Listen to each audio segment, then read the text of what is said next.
بەناوی خودای گەورە میهرەبان حاڵەتێک هەیە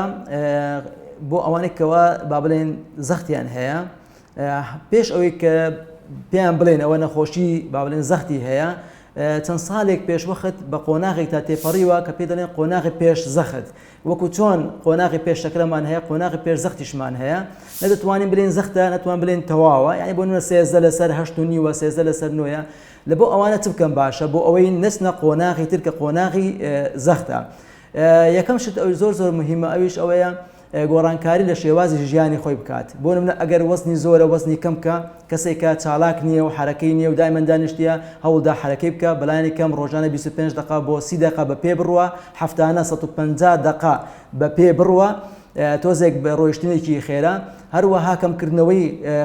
خوێەکەم بخوا و زیادکردنی سەوزە میوە گوێز باوی ماسی بەو شێوەیە ئەگەر هاتوو گۆڕانکاری